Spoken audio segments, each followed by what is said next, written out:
आज मैं आपसे एक बात पूछना चाहता हूँ, सीधा जवाब दीजिएगा। अगर मैं आपको एक लिस्ट दूँ जो आज तक किसी कोचिंग वालों ने नहीं बनाई और ना ही किसी यूट्यूब चैनल ने अपलोड करी, सिर्फ वो लोग जानते हैं जो सिस्टम के अंदर हैं और सिस्टम का हिस्सा हैं। मैं बात कर रहा हूँ एक ऐसी लिस्ट की जो आपको बताएगा कि इंडिया की टॉप 10 सबसे पावरफुल पोस्ट कौन सी हैं गवर्नमेंट जॉब्स में। तो क्या आप इसे सुनना चाहेंगे?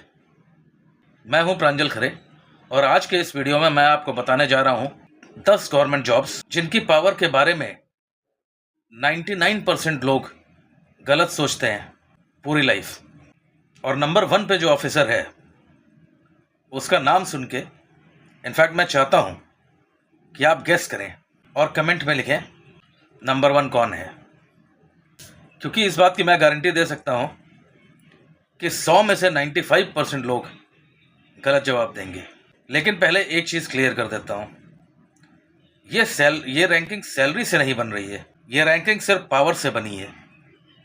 क्योंकि मैं आपको बताऊंगा 10 सबसे ज़्यादा पावरफुल पोस्ट। असली पावर, ग्राउंड पावर, वो पावर जो एक फ़ोन कॉल पे ज़िंदगी बदल देती है। तो शुरू करते हैं नंबर 10 से। नंबर 10 पे है DSP, deputy superintendent of police. आप सोच रहे होंगे डीएसपी तो बहुत पावरफुल होता है। सही बात है, वो पावरफुल होता है।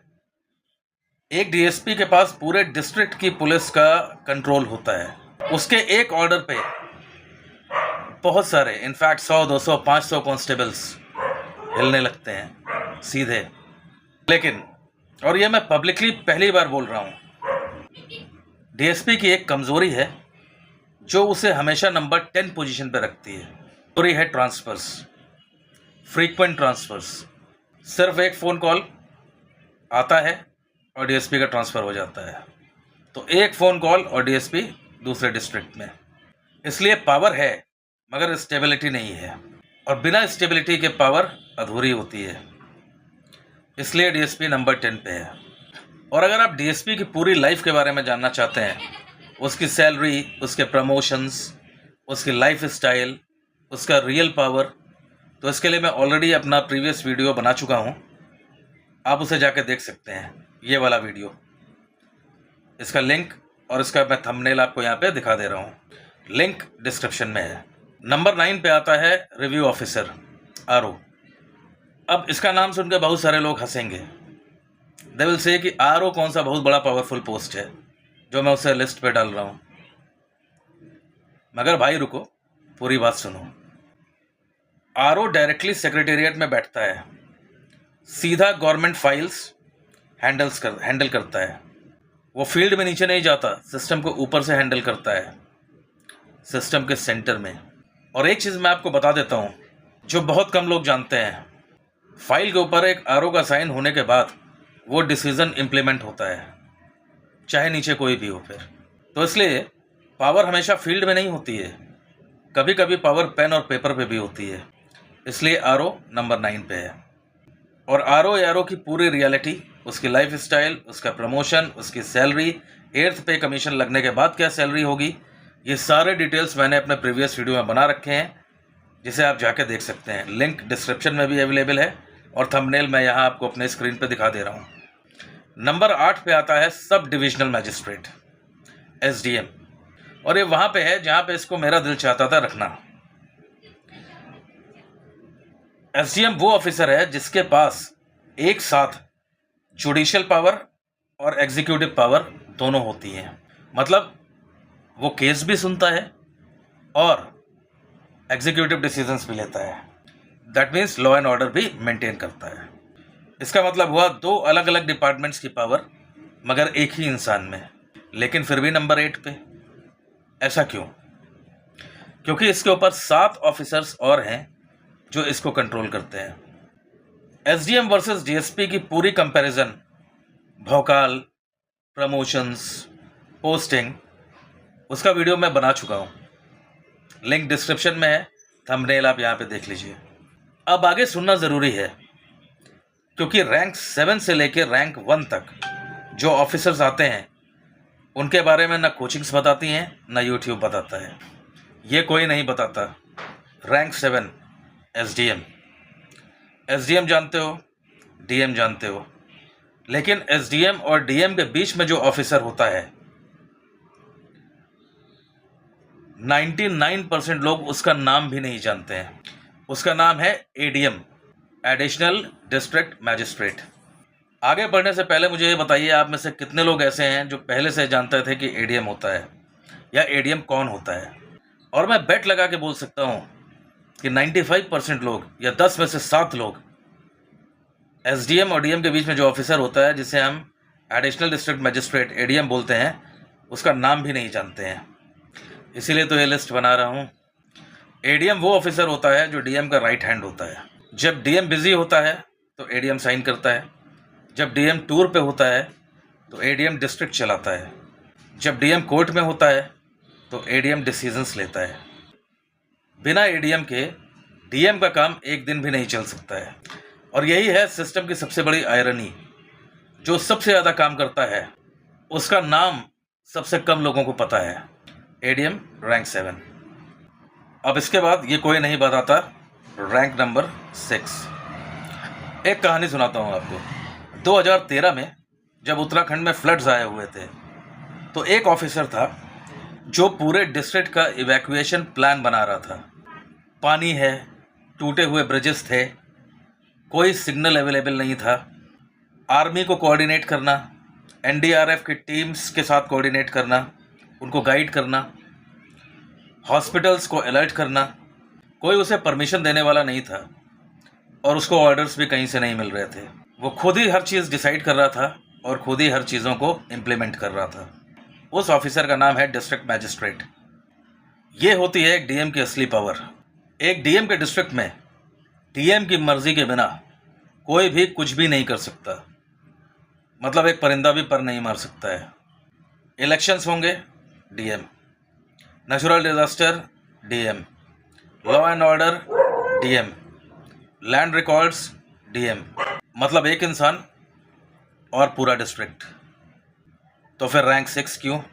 क्योंकि डीएम के ऊपर भी ऐसे 5 और ऑफिसर्स होते हैं जो डीएम को भी हिला सकते हैं।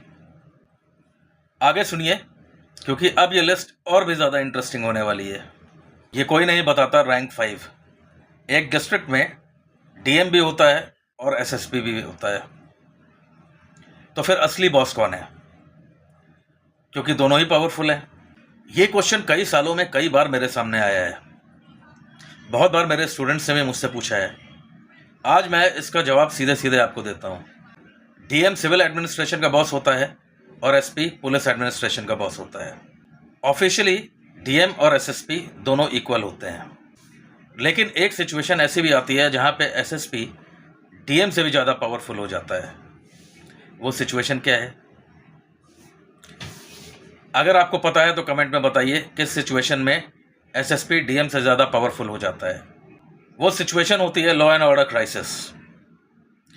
जब लॉ एंड ऑर्डर क्राइसिस होती है, दंगे हो जाते हैं, कर्फ्यू लग जाता है, जब सिचुएशन हाथ से निकल रही होती है, तो उस सिचुएशन में एसएसपी डीएम से ज़्यादा पावरफुल हो जाता है। उस सिचुएशन में एसएसपी का फ़ोन डीएम से पहले अवेलेबल होता है, पहले लगता है। और इस टाइप की सिचुएशन में डीएम भी एसएसपी को ऑर्डर नहीं करता है, इनफैक्ट उसके साथ कोऑर्डिनेट करता है। यह है एसएसपी की actual power, real power, ground पे अनबीटेबल, रैंक 5। अब इसके बाद चलते हैं, ये कोई नहीं बताता रैंक 4 पे। बट आगे बढ़ने से पहले कमेंट करके बताइए कि आपको पता है रैंक 4 पे कौन सा ऑफिसर आता है। मैं वेट करूंगा। जो नहीं जानते ध्यान से सुन लो। ये वो ऑफिसर है जिसके बारे में 90% लोगों को पता भी नहीं है और 90% एस्पिरेंट्स ने कभी सोचा भी नहीं है। अब चलते हैं, ये कोई नहीं बताता रैंक 4 की तरफ। बट आगे बढ़ने से पहले कमेंट करके बताइए, डिविजनल कमिश्नर का नाम क्या पहले आपने सुना था? मैं वेट करूंगा। जो नहीं जानते वो ध्यान से सुन लें। ये वो ऑफिसर है जिसके बारे में 90% एस्पिरेंट्स ने कभी सोचा ही नहीं। और ये वो ऑफिसर है जो डीएम को, उस डीएम को जिसे तुम डिस्ट्रिक्ट का सबसे पावरफुल इंसान समझते हो, सबसे पावरफुल ऑफिसर समझते हो, सस्पेंड या रिकमेंडेशन कर सकता है, सीधा सस्पेंड करने के लिए रिकमेंड कर सकता है। एक डिविजनल कमिश्नर के अंडर 3 से 5 डिस्ट्रिक्ट्स होते हैं। इसका मतलब जानते हैं? वो डीएम जिसके ऑर्डर्स पे पूरा डिस्ट्रिक्ट हिल जाता है, वो खुद इस अथॉरिटी को रिपोर्ट करता है। और वो ऑफिसर, डिविजनल कमिश्नर, मीडिया में नहीं होता है, न्यूज़ में नहीं आता सामने, वायरल वीडियोस में नहीं होता, चुपचाप सिस्टम के अंदर रहता है और सारी चीज़ों को कंट्रोल करता है। ये होती है असली पावर, जो दिखती नहीं मगर सबसे ज़्यादा होती है। डिविजनल कमिश्नर रैंक 4, ये कोई नहीं बताता रैंक 3। आप सब सोचते हैं कि स्टेट के अंदर सबसे ज़्यादा पावरफुल अगर कोई है तो वो है चीफ मिनिस्टर, सीएम। पर कभी सोचा है कि सीएम तक हर इंफॉर्मेशन कौन पहुंचाता है? सीएम के डिसीजंस को इंप्लीमेंट कौन करवाता है? सीएम जो डिसीजंस लेते हैं, उन डिसीजंस को पूरे ब्यूरोक्रेसी में सर्कुलेट कौन करवाता है? एक इंसान, जिसे हम बोलते हैं चीफ सेक्रेटरी। चीफ सेक्रेटरी वो आईएएस ऑफिसर होता है जो स्टेट की सारी ब्यूरोक्रेसी का हेड होता है, मतलब सारे आईएएस ऑफिसर्स का बाप होता है। हर डिपार्टमेंट, हर सेक्रेटरी, हर डीएम अल्टीमेटली चीफ सेक्रेटरी को ही रिपोर्ट करता है। लेकिन इस चीज़ को नोट करो जो मैं अब बोलने वाला हूँ। चीफ सेक्रेटरी हर दिन सीएम को ब्रीफ करता है, एवरी फाइन डे। मतलब चीफ सेक्रेटरी जो इन्फॉर्मेशन को फिल्टर करता है, वो फिल्टर्ड इन्फॉर्मेशन ही सीएम तक जाती है। सीएम के पास कोई रॉ इन्फॉर्मेशन जाती ही नहीं है। इसका मतलब ये वो इंसान है या वो ऑफिसर है जो पूरे स्टेट की इन्फॉर्मेशंस का गेट कीपर है। इसका मतलब सोचिए, स्टेट में कोई भी पॉलिसी भी तभी बनती है जब चीफ सेक्रेटरी हाँ बोलता है। ये होती है असली पावर। Chief secretary rank 3। और ऑनेस्टली मैं बोलूं, अगर ये लिस्ट फेम से होती तो मोस्ट प्रोबेबली ये चीफ सेक्रेटरी जो है ये रैंक 1 पे होता, लेकिन लिस्ट पावर की है, इसलिए रैंक 3। ये कोई नहीं बताता रैंक 2। पूरे स्टेट की पुलिस, लाखों कांस्टेबल, हजारों ऑफिसर्स, पूरा पुलिस अपैरेटस एक इंसान के हाथों में होता है, DGP, director general of police. DGP का दिया हुआ एक सर्कुलर स्टेट में उसी समय से इंप्लीमेंट हो जाता है, बिना रोक टोक। कोई डिबेट नहीं, कोई डिले नहीं, कोई परमिशन नहीं, किसी की परमिशन नहीं, सीधा इम्प्लीमेंटेशन। अब यहाँ पे एक बात नोट करिएगा कि डीजीपी और चीफ सेक्रेटरी जो नंबर 2 और 3 पे हैं, ये दोनों सेम लेवल के ऑफिसर्स हैं जो एक दूसरे को कंट्रोल नहीं करते, इसीलिए सेम लेवल पे हैं। सिविल अलग होता है, पुलिस अलग होती है, लेकिन नंबर 1 वो इंसान है, वो ऑफिसर है जो इन दोनों को कंट्रोल करता है। मतलब एक ऑफिसर ऐसा भी है जो चीफ सेक्रेटरी और डीजीपी दोनों को कंट्रोल करता है। और नंबर 1 का नाम बहुत कम लोगों को पता होगा। मैं पूरी गारंटी देता हूँ कि 100 में से 95% लोगों को नहीं पता होगा, और मोस्ट ऑफ द एस्पिरेंट्स इसको गलत ही गेस करेंगे। तो कमेंट में लिखिए आपका गेस क्या है, नंबर 1 पे कौन है। चलिए अब बता देता हूँ नंबर 1 पे कौन है। ये कोई नहीं बताता रैंक नंबर 1। कितने लोगों ने आईएएस गेस किया, कितने लोगों ने सीएम गेस किया, और कितने लोगों ने पीएम गेस किया? सब गलत हैं। ये वो ऑफिसर नहीं है जो टीवी पे दिखता है, ये वो ऑफिसर नहीं है जिसका नाम अखबारों में आता है, ये वो ऑफिसर है जिसका नाम जो कॉमन मैन है, जो आम आदमी है, उन्होंने कभी सुना भी नहीं होता है। इस ऑफिसर का नाम है कैबिनेट सेक्रेटरी ऑफ इंडिया, और ये इंडिया का सबसे पावरफुल ब्यूरोक्रेट होता है, cabinet secretary of India. Chief secretary जो होता है वो स्टेट का हेड होता है, स्टेट का ब्यूरोक्रेटिक हेड होता है, और जो कैबिनेट सेक्रेटरी होता है वो इंडिया की ब्यूरोक्रेसी का हेड होता है। अब अंतर समझ में आया? और ये पीएम को डायरेक्टली रिपोर्ट करता है। हर मिनिस्ट्री, हर डिपार्टमेंट, हर स्टेट अल्टीमेटली कैबिनेट सेक्रेटरी के डिसीजन से ही चलते हैं। और ये वो चीज़ है जो सच में कोई नहीं बताता है। कैबिनेट सेक्रेटरी का नाम पब्लिक में नहीं होता, कोई न्यूज़ चैनल उन्हें प्राइम टाइम नहीं देता, कोई वायरल वीडियो उनके बारे में नहीं होता। लेकिन एक सैटरडे की सुबह उनके एक मेमो से पूरे इंडिया की पॉलिसी बदल जाती है। ये होती है असली पावर। जो दिखती नहीं वही सबसे बड़ी पावर होती है। अब मैं आपको एक बात सीधी कहना चाहता हूँ।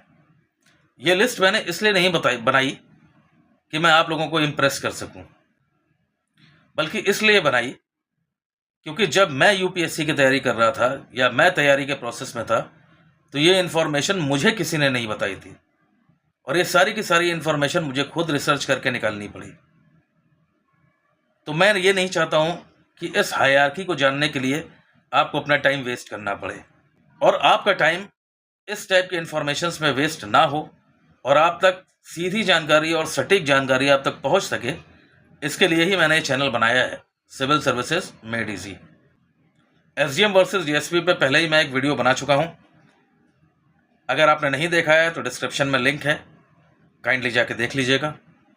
आरओ की भी पूरी रियलिटी कवर करी है, उसकी joining, promotion, postings, salary, everything. Link उसका भी डिस्क्रिप्शन में है, आप चाहें तो जाके देख सकते हैं। और आगे इस चैनल पे और भी ऐसा कंटेंट आएगा जिसके लिए कोचिंग्स आपसे 50,000 से लेकर 1 लाख रुपए तक चार्ज करती हैं, जो इस चैनल पे आपको फ्री में अवेलेबल हो जाएगा। बस एक काम कर लीजिए, चैनल को सब्सक्राइब करिए और बेल आइकॉन को दबा दीजिए, क्योंकि अगली वीडियो और भी ज़्यादा शॉकिंग होगी। तो आज के लिए इतना ही। मैं प्रांजल खरे, मिलते हैं नेक्स्ट वीडियो में जल्दी ही। Thank you.